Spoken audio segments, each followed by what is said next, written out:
पूर्व मंत्री के निधन के बाद उन्हें श्रद्धांजलि देने एवं दुखद परिवार को ढांढस बंधाने के लिए पूर्व मुख्यमंत्री अखिलेश यादव संभल पहुंचे। बता दें, असमौली से सपा विधायक पिंकी यादव के पिता पूर्व मंत्री विजेंद्र पाल सिंह यादव के निधन के बाद समाजवादी पार्टी के राष्ट्रीय अध्यक्ष एवं यूपी के पूर्व मुख्यमंत्री अखिलेश यादव एवं गांव फरीदपुर खुशहाल पहुंचे। 12 बजे करीब उनका हेलीकॉप्टर लैंड हुआ। पार्टी के कई बड़े नेताओं ने उनको रिसीव किया, फिर पिंकी यादव के घर पहुंचकर उनसे मुलाकात करते हुए ढांढस बंधाया। विजेंद्र पाल सिंह यादव के चित्र के समक्ष पुष्प अर्पित कर श्रद्धांजलि दी। सबसे पहले हेलीपैड के सामने समाधि पर श्रद्धांजलि दी गई। इसके बाद घर पहुंचे और चित्र पर पुष्प अर्पित किए। पिंकी यादव से बातचीत करने के बाद कुसुमलता से मिले और मीडिया से रूबरू होकर रामपुर के लिए रवाना हो गए। इस दौरान विधायक इकबाल महमूद, विधायक स्वामी ओमवेश, जिला अध्यक्ष असगर अली अंसारी, सुहेल इकबाल, चेयरमैन प्रत्याशी हाजी अशरफ किदवई, साजिद अली खां, हरबीर सिंह, सुरेंद्र कुमार, गुल्लू यादव आदि लोग मौजूद रहे। बहुत अफसोस है,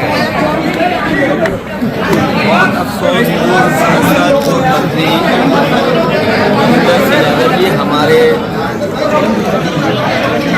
इस क्षेत्र के बहुत ही लोकप्रिय नेता रहे। जीवन भर यहाँ के लोगों के बीच में रह करके उनकी सेवा की, सुख दुख में रह करके उन्होंने राजनीति में भी आईडी नीचे करो टीवी लाइन की। हाँ, वो कांग्रेस पार्टी में भी रहे, बाद में लगातार समाजवादी पार्टी के साथ, और हमारे दो परिवार के हैं। ये पूरा परिवार हमारा परिवार ही है। दुख है इस बात का कि वो आज हमारे बीच नहीं है, लेकिन बहुत कुछ अपना छोड़ के गए हैं। हमें उम्मीद है कि परिवार के लोग उस सब चीज़ों को जोड़ के, और जो उन्हें राजनीति में, समाज में स्थान दिया, उस स्थान को और आगे लेकर के जाएंगे। मैं परिवार से मिला हूँ, परिवार के सदस्यों से मिला। दुख है कि ऐसे बड़े नेता हमारे बीच नहीं रहे। मैं अपनी तरफ से, पार्टी की तरफ से उन्हें याद भी करता हूँ, श्रद्धांजलि भी देता हूँ। सर, रामपुर और मैनपुरी के चुनाव को लेकर सर किस तरह की तैयारियां जो सर चल रही हैं? आजम खान साहब ने कहा है कि रामपुर में हम लोग जो अकेले पड़ गए हैं, रात में पुलिस जो है लगातार जो दरवाजे खटखटाती है, किस तरह के मायने जो सर? भाजपा अब जनता से वोट नहीं मांग रही। ये भाजपा का नया तरीका है चुनाव लड़ने का, जहां वो जनता से वोट कम, अधिकारियों के माध्यम से ज़्यादा चुनाव लड़ रहे हैं। और आप तो पड़ोस के लोग हैं। कुछ दिन पहले लोकसभा का चुनाव हुआ था, आपने खुद देखा था जो लोग वोट डालना चाहते थे, वोट डालने जाना चाहते थे, उन्हें किस तरीके से प्रशासन ने और खासकर पुलिस ने दबाव बनाया, रास्ते रोके, लाठी चलाई, या जो भी डरा धमका सकते थे वो किया, और वोट नहीं डालने दिया। ये भारतीय जनता पार्टी का नया चुनाव लड़ने का तरीका है, नया चुनाव लड़ने की रणनीति है। ये लोकतंत्र को खत्म करने वाले लोग हैं सर। आप और जिस तरीके से ये लोग वोट से आए हैं, जो लोग बाबा साहब भीमराव अम्बेडकर जी का लोकतंत्र संविधान को समझते हैं, इस लोकतंत्र को जो बचाना चाहते हैं, वो एक एक वोट इनके खिलाफ डालें। यहाँ से भारतीय जनता पार्टी का सफाया हो। भारतीय जनता पार्टी का सफाया होगा तभी संविधान बचेगा, तभी लोकतंत्र बचेगा। भारतीय जनता पार्टी की कोशिश ये है कि जो मुद्दे हैं उन मुद्दों पे बहस ना हो। आज महंगाई किस स्तर पे है, जिस समय ये भारतीय जनता पार्टी इस तरह के सवाल उठा रही है, उसी समय आपने देखा होगा महाराष्ट्र में, मुंबई में सबसे बड़ा इलाका, जो सबसे बड़ा इलाका था, वो बेच दिया गया कुछ हजार करोड़ में। लोगों का यहाँ तक मानना है, तो धारावी का इलाका है, जिस समय रीडेवलपमेंट होगा और उसकी रियल एस्टेट की वैल्यू जब आकी जाएगी और जब आकलन होगा, तो वो हो सकता है 6 लाख करोड़ तक की उसकी कीमत और वैल्यू हो। तो जो जमीन, जो रियल एस्टेट 6 लाख करोड़ की हो, केवल अपने लोगों को खुश करने के लिए कुछ हजार करोड़ में दे दिया जाए, तो बीजेपी के लोग ध्यान हटाने के लिए और आपका साथ लेकर के इस तरह के सवाल उठाते हैं। मैं तो आपसे भी कहूँगा, देश तो हमारा आपका सबका है। अगर कोई चीज़ 5,000 करोड़ की बिक जाए, वो 6 लाख करोड़ की है, तो नुकसान किसका होना है? तो ये जानबूझ करके जो बुनियादी मुद्दे हैं, आज सिलेंडर कितने में भरवाई हो रही है। जब गरीब से वोट चाहिए था, तो गरीब को चना दे रहे थे, गेहूँ दे रहे थे, मिक्स्ड रिफाइंड तेल दे रहे थे। आपको अब सब छीन लिया गया, चुनाव उनका खत्म हो गया, सरकार बन गई, अब चना नहीं है, रिफाइंड तेल नहीं है। जिस नमक की कसम दिला रहे थे वो नमक हटा लिया गया।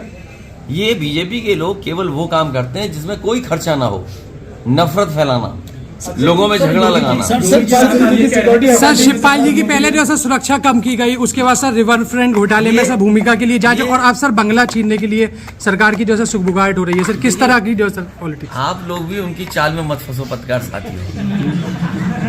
आपको चिंता करना चाहिए, चैनल बिक गया। अब जो पत्रकार हैं उनका क्या होगा? आप उनकी तरह लिखिए, उनकी तरह बोलिए। इसलिए ध्यान हटाने के लिए बीजेपी कोई भी हथकंडा अपनाती है और उस हथकंडे में कामयाब हो जाती है, क्योंकि सब कुछ उनके साथ है। जहां तक सवाल आपके रिवर फ्रंट का है, रिवर फ्रंट अच्छा बनाना हमारा सपना था, समाजवादियों का सपना था, और इसलिए सपना था, हालांकि वो दिवंगत नेता हैं, वो हमारे बीच नहीं है। मुझे याद है जिस समय लालजी टंडन जी वहाँ के मंत्री थे, लखनऊ से जीतते थे, उन्होंने क्या कहा कि हम गोमती का पानी इतना साफ कर देंगे कि वो पीने लायक हो जाएगा। फिर बीजेपी के एक नेता कहते हैं कि गोमती का पानी ऐसा होगा कि आचमन कर लेंगे। कई नेताओं ने कहा कि हम लंदन बना देंगे, पेरिस बना देंगे, और जिसने सबसे अच्छा काम किया उसकी जांच हो रही है। जांच से घबराते नहीं है। अगर कैबिनेट के फैसलों की जांच होने लगी तो बीजेपी अपने कैबिनेट के फैसलों से कैसे बच जाएगी? सर चुनाव, और आपने देखा होगा, ये तो चलो जो प्रोजेक्ट था गोमती के सफाई का, मैं आज कहता हूं आपसे, और फिर कल आप इस बात को मानेंगे, नदियां साफ करने का जो तरीका समाजवादी पार्टी ने अपनाया गोमती साफ करने का, वही अपनाना पड़ेगा। नहीं तो न गंगा साफ होगी न और नदियां साफ होंगी। आपने सुप्रीम कोर्ट का समय समय पे स्टेटमेंट देखा होगा, आपने एनजीटी का स्टेटमेंट सुना होगा, हाई कोर्ट का सुना होगा। क्या गंगा सफाई के बारे में नहीं ये संस्थाएं कह रही कि उसमें लूट हो गई? तो बीजेपी अपनी जांच नहीं करेगी, अपने लिए सीबीआई ईडी नहीं है। सीबीआई ईडी केवल विरोधियों के लिए, डराने के लिए, और फिर वो तो हमारे चाचा है, वो कहाँ डरने वाले हैं।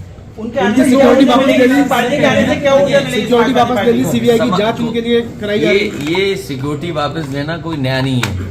ये जो बीजेपी के मन के नहीं है उनकी सिक्योरिटी वापस आई। कल हमारी सिक्योरिटी वापस ले लें, आदरणीय आजम खान साहब की सिक्योरिटी वापस ले लें। अरे आप पड़ोसी हो, आजम साहब का देखा नहीं कितने छोटे मुकदमे लगे? सरकार उनकी है, आप खुद अपने जिले में जानते हो। सर आजम खान तो आजकल इस समय इमोशनल हो रहे हैं, और आप मैनपुर में फंसे हुए हैं सर। आप खतौली और रामपुर क्यों नहीं देख पा रहे सर? अरे उनका खुद उनका कितना नुकसान किया उनका, कोई कल्पना कर सकता है? राजनीति में ये तरीका नहीं होता है। राजनीति में ये तरीका नहीं कि सरकार में आप आ गए, दूसरे आदमी विरोधी को बिल्कुल खत्म कर दें। कल ही मुरादाबाद के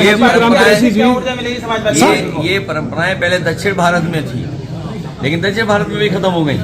और जोड़ने से ताकत बनती है। समाजवादी पार्टी की लगातार कोशिश रही है कि लोगों को जोड़ें, और जोड़ने से ही ताकत बनी है। जहां तक मैनपुरी है, मैनपुरी अच्छे वोटों से, ऐतिहासिक वोटों से जीतने जा रहे हैं। रामपुर भी जीतेंगे और खतौली भी जीतेंगे। सर गुजरात चुनाव में सर एक बार बीजेपी के साथ में बीजेपी मैच कर ले फुटबॉल का, तो वो मैच कब हो रहा है? एक फुटबॉल मैच के लिए आपने कहा था बीजेपी मैच कर ले। तुमने देखा नहीं हमारे मुख्यमंत्री कितनी अच्छी क्रिकेट खेलते हैं? तुम तो कुछ भी खेलना नहीं जानते हो कि लगता है। सर गुजरात चुनाव में सर एक बार फिर गोधरा कांड का जो है सीएम योगी ने जिक्र किया है। ध्यान हटाना जरूरी। देश खत्म हो रहा है, बेरोजगारी है, किसान दुखी है। आप पूछिए ना किसान से, उसके लिए डीजल पेट्रोल की क्या कीमत है? आरोप लगा रहे हैं कि सपा दंगों के लिए जिम्मेदार है, खतौली में उन्होंने ये आरोप लगाया है। कौन कह रहा है ये? योगी जी। जो दंगा कराते हैं वो सत्ता में बैठ गए, अब दंगे कहाँ हो रहे हैं? और फिर दंगों के आंकड़े में देखिए कौन नफरत फैला रहा है। सर आजम साहब ने कहा है कि रामपुर में हम अकेले पड़ गए, क्या पार्टी उनके साथ खड़ी है? नफरत फैलाने के लिए दंगे की बात कर रहे हैं, नफरत फैलाने के लिए इस तरह के स्टेटमेंट दे रहे हैं। सर आजम का साहब कह रहे हैं कि हम अकेले पड़ गए हैं, क्या पार्टी उनके साथ? किसने कह दिया तुम्हें अकेले पड़ गए? पूरी पार्टी उनके साथ है। कह रहे हैं वो इमोशनल हो रहे हैं सर।